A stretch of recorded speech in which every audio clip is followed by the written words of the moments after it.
There is one type of Christian that caused real panic inside witchcraft circles. Not the loud ones, not the aggressive ones, not even the ones who fasted often. There was a specific response from believers that disrupted rituals, reversed curses, and collapsed assignments without warning. And it shocked many people inside the occult. It was when Christians blessed their enemies. I know that sounds simple, almost weak. When I was outside the faith, we laughed at it. We thought it was emotional religion. We thought it meant surrender. But inside the spirit realm, it did something none of our strategies could predict.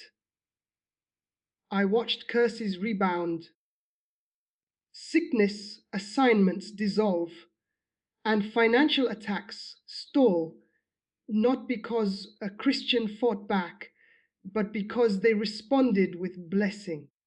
Not passive blessing, not fake peace, real spoken blessing. Tonight, I'm exposing why blessing your enemies is one of the most feared spiritual weapons in witchcraft. Why it creates consequences darkness cannot legally escape, and why many believers never experience this power because they misunderstand what blessing actually does.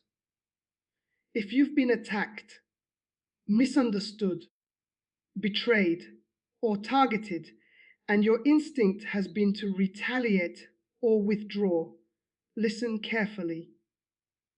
Because this revelation doesn't just protect you, it turns you into a threat. To understand why blessing terrifies witches, you must understand how witchcraft works. The occult is transactional. Every attack requires an exchange: anger, offense, fear, bitterness, agreement. Curses do not function in a vacuum.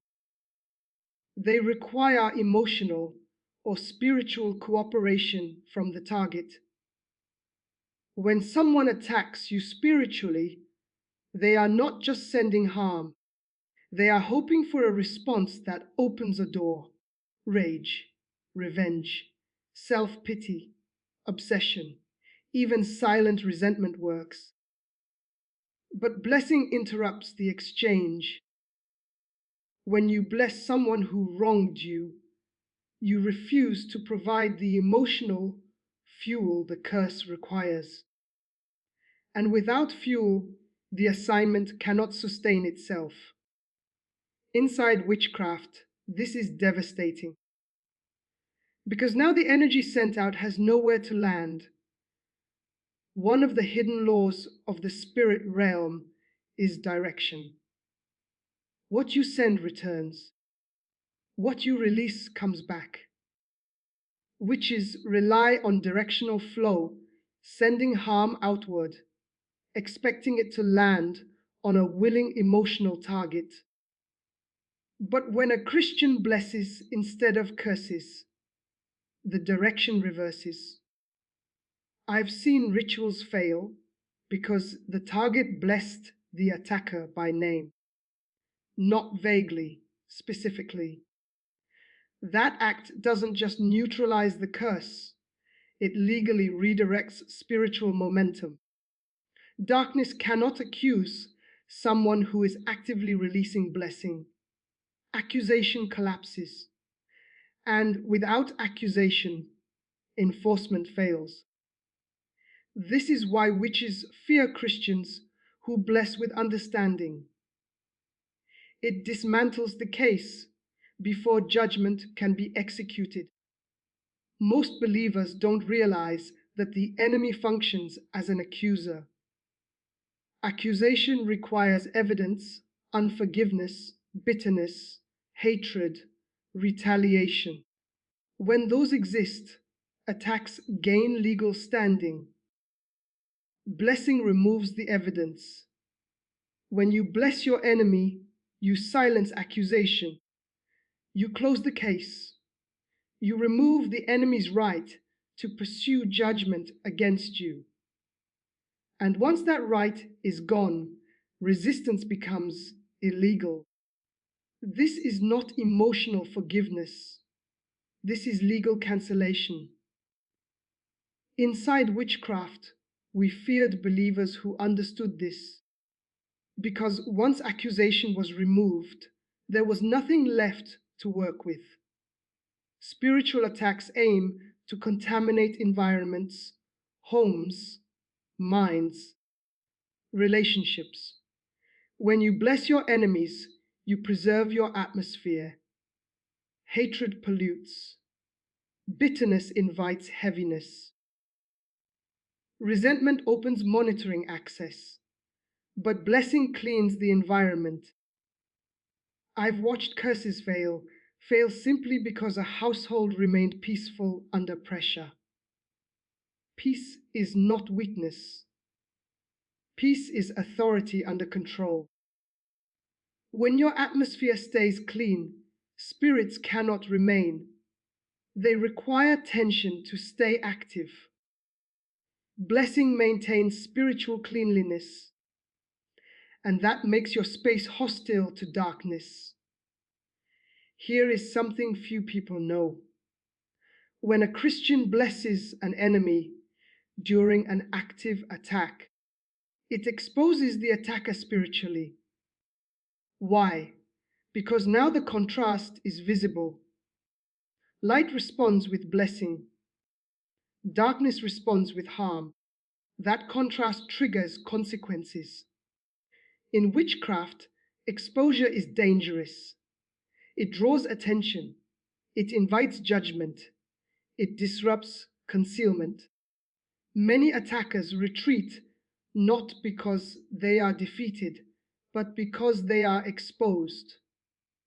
Blessing turns the spotlight on darkness without confrontation.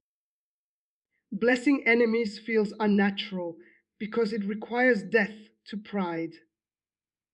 It feels unjust because it rejects emotional satisfaction. And it feels risky because it contradicts human instinct. But spiritual authority often contradicts human logic. Most believers confuse blessing with approval. It is not. Blessing does not excuse behavior, it removes access. You are not rewarding an enemy. You are disarming them. Once you understand that, resistance fades. Not all blessings carry power. Witches fear blessings that come from position, not performance. If you bless while secretly rehearsing offense, the door remains open. But when blessing flows from genuine surrender, it shifts authority. This is why healing precedes power. Blessing requires release, and release restores authority. Darkness can tell the difference instantly. I watched assignments collapse when Christians blessed attackers daily. Not once, not emotionally, consistently. Spirits assigned to torment became restless. Dreams stopped. Monitoring ceased. Pressure lifted. Why? Because blessing starved the assignment of access. Darkness cannot torment someone who refuses to participate emotionally. Some people think blessing means staying silent. That's wrong. Blessing is active. It is spoken. It is intentional. You bless out loud. You bless by name. You bless without sarcasm. Silence can still hold resentment. Blessing releases it. This is why witches fear vocal blessing. It closes doors audibly. You bless from identity, not emotion. You bless because you are aligned, not because you feel kind. You say, I release you. I forgive you. I bless you with peace and repentance. That last part matters. Blessing does not protect darkness. It invites conviction. And conviction terrifies witchcraft more than confrontation ever could. If you've been under attack, examine your response, not the enemy's behavior. Authority is revealed in reaction. Witches fear Christians who bless their enemies because they cannot be controlled, provoked, or accused. You were never meant to fight darkness on its terms. You were meant to overcome it by operating above it. Bless your enemies and watch fear change sides.